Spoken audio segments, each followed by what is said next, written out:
Hi guys. So today I actually have a couple hours without children and it is so quiet in my house. It's wild. I don't even know what to do with myself.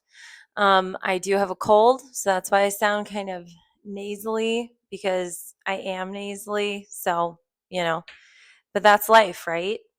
And I want this page, channel, all of it to kind of reflect that sometimes, right? I'm here to give information, but I'm also here to um, just normalize your experiences by being normal myself. And that includes colds, sickness, being overwhelmed, feeling like there's no safety net, right? Like, where are you going to go? What are you going to do, right? Sometimes, not all the time.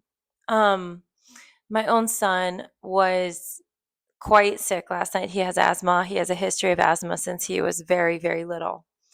And we took him to the urgent care and he got medication.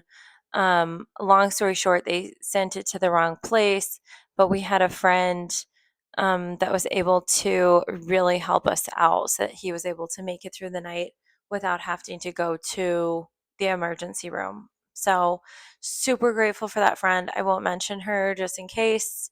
Um, so today, what I really wanted to talk about, this has been a thought on my mind for quite a while, and it's this thought of that we are the gatekeepers of our homes, right? I mean, no matter who you are, you're the gatekeeper of your home.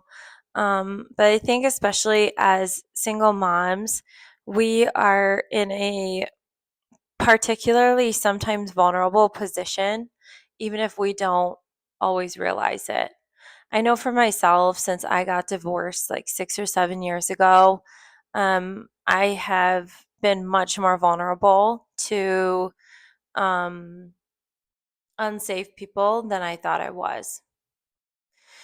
So I just want to say that, like, you are the gatekeeper of your home, of who enters your home, of where your energy goes, and who's allowed to consume that, right? And sometimes there are people that just want to consume. They really only care about how you make them feel. And some of us are naturally gifted in making people feel supported and validated and loved and safe and all of these different things. And that's okay, right? But the problem becomes when that's really all that person wants from you is how you make them feel. It's not about them loving you for who you are, right? They don't love you for who you are, they love you for how you make them feel. And so it's important to gatekeep yourself, your heart, your home, your energy, your resources from people like that. Not everybody's like that, but you have to be careful to pace that access that people get to you, right? Um, and to be honest, I haven't always been the best at that. I have not always realized how um, vulnerable I am, or how maybe I project my own qualities onto other people and I expect that they think and feel and act the way that I would in similar situations. And that's not always the case, right? But that said, um, above all else, this is what the Bible says, above all else, guard your heart. Guard your heart, for everything else springs or flows from your heart, right? And so guard your heart. Gatekeep your heart. It doesn't mean that you're building up these impenetrable walls that nobody can get through. It doesn't mean that just because, you start to get close to someone, you should withdraw, right?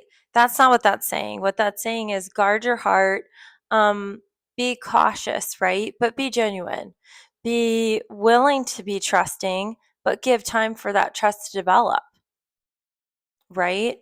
And the other thing I want to add too is you're the gatekeeper of your children. You're the gatekeeper of your children. Your children are worthy of being protected and kept safe. And so let's do our best at that. We're not perfect. Nobody's going to be perfect ever at this. Okay. And I know from being a single mom and from knowing so many other single moms and working with single moms that we carry so much guilt for when our children get hurt. We carry so much guilt and so much responsibility for that.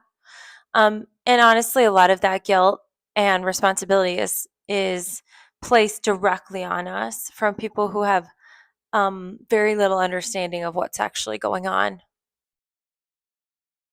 But that said, we are the gatekeepers, right? We get to decide, we get to choose who's going to be allowed access to us. Because here's the thing, some of us are coming from this mindset of, um, scarcity. It's a scarcity mindset instead of this like abundance mindset. Okay. I think some of us are carrying this thought of we and our children are going to be a burden to someone else that may come into our lives. And that is just so false. That is not true. That's a burden that doesn't belong on you. Just reject that. That doesn't belong on you. Okay? I want you to start thinking of it like this. I am a blessing. My children are blessings, right? That's how I want you to start thinking about this and about yourself and about your family. You are blessings. And if a man can't see that, if a partner cannot see that about you, red flag, there's the door. Goodbye. It's that simple. Okay. So I want you to get into that mindset. I'm a blessing, not a burden. I'm a blessing. And if someone even gives you a hint, even just the tiniest little morsel that they think that maybe you're a burden or this is too much responsibility, bye bye. There's the door. See you later. Okay. You're a blessing. Repeat that to yourself every single